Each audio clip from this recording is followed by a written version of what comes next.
kg grass.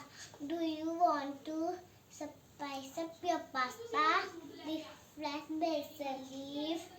Today I tell you how to grow fresh herbs at home. We need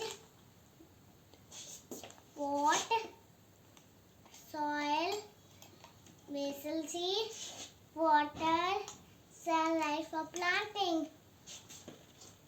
First of all, take a pot with the hole and the bottom.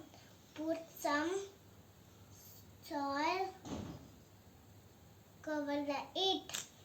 Drop few basil seeds over the soil. Now lightly cover the seeds with dry soil.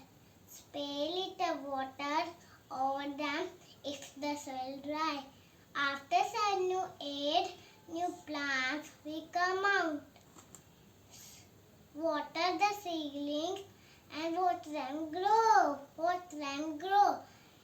Eat healthy and stay healthy. Thank you. Have a great day.